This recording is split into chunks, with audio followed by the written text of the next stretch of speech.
Hey guys, it's Jasmine and welcome back to my channel.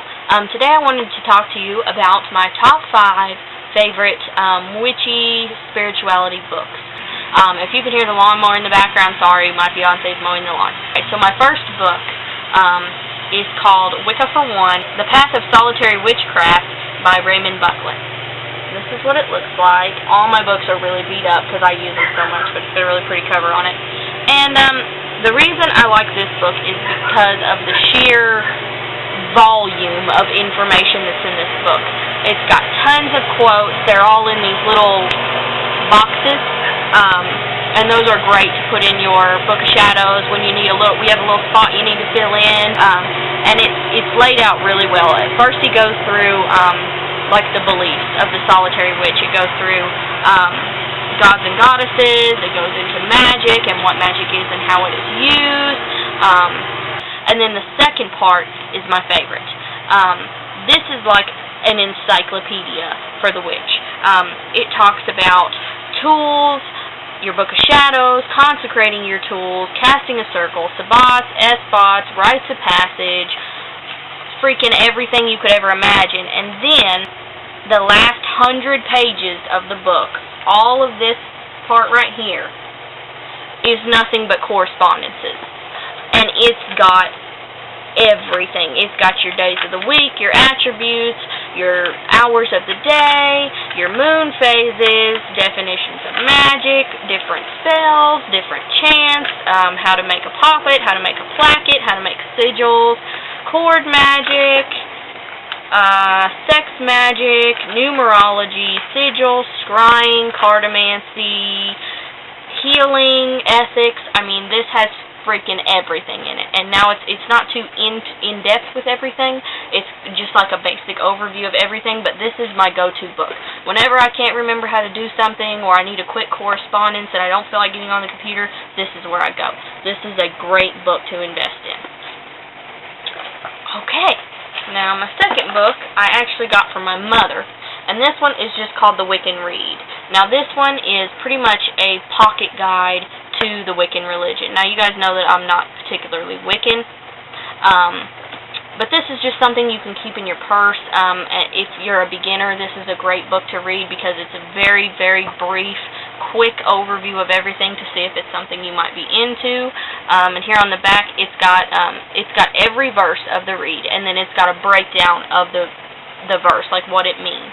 And that's like the first third of the book. And then it's got how to cast spells for different things. It's got sample spells for love and money and success and safety and shit like that. It's got all kinds of prayers in it, just quick prayers and mantras and chants and affirmations that you can look up and say right on the spot. This is just a great little quick read. It's great to have around if you're going to come out of the broom closet anytime soon and you need something that you can just give people to read really quick that will give them a good summary. This is fantastic for that. Okay, then we have my other favorite, which is Green Witchcraft by Anne Mora, or Almiel, I think is how you say it. That's her craft name. And this really goes into the herb craft and fairy lore and folk magic and really getting into like hedge witchery for the most part. But it's also fantastic. And the best part about this one is it has pretty much all the same amount of correspondences as this one does. It's got a few less, but with what it goes into a great deal of description. But like when it goes into your herbs, not only does it list all of the herbs like the other book I showed you does, but it goes into all the correspondences, all the different numbers associated with each herb, magical practices to include in the herbs, herbal oils. It gives you all the actual recipes for oils. Now, I'm not big on recipes for oils and stuff like that, but some people may be just now starting out and not have any clue how to put anything together, so this will be good for them. And it also goes into like how to make tinctures, how to make macerations, decoctions, all that stuff with herbs. So if you're into that, this will be a fantastic book. And then the best part of it, I think, is the sabbats. And there's a different chapter for each sabbat and each esbat. But with the sabbats, it will have a whole description of the sabbat, the date, Then it has preparing your altar, and it gives you like all the step-by-step, what colors it should be, what should be on it, etc. It's got instructions on a ceremony or ritual, and then it's got activities, like activities you can do with your family or just for yourself to get into the spirit and kind of incorporate it into your everyday life. So if you need like a real step-by-step guide, this would be your way to go. If you're wanting something more like an encyclopedia, go with this one.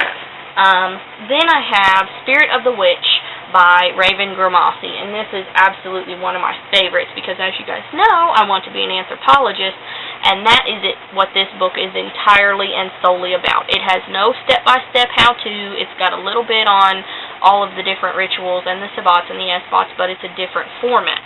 This one goes into the historical, cultural, literal, literary, and anthropological roots of witchcraft. It goes into the entire history, all the way back to when humankind first started practicing animism, which is the belief that everything has a soul. That was the first belief that came out in human beings. And it pretty much takes you through the evolution of witchcraft and paganism as a religion all the way up to present day. So that one is fantastic if you're a nerd like me. And it's always good to kind of know the history of what you're studying. And then finally, I have never seen anybody recommend this book for crystals, and I have no freaking clue why, because it's fantastic. It's called The Complete Guide to Crystal Chakra Healing, Energy Medicine for Mind, Body, and Spirit by Philip Hermut.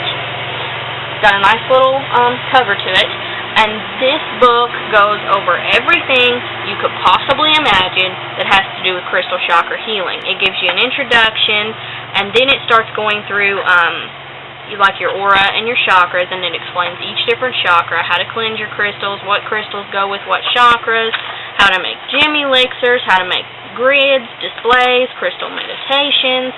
It's fantastic. And then once you get into the second half of the book, it'll come up, the first chapter is healing the base chakra, and it will go through each of the 7 chakras, and for each one it gives you the location of the chakra, crystals that correspond with it, the color, fragrance association, keywords, emotional, mental healing, physical healing, spiritual healing, lifestyle, alternative crystals, healing benefits, how to tell if your base chakra is out of balance by like physical ailments that you may have, the main crystals that are used for that chakra, the most common, and then it'll go through each of the crystals for that chakra. Like it gives you the list of the crystals for the base chakra, and then it goes into each of those in depth.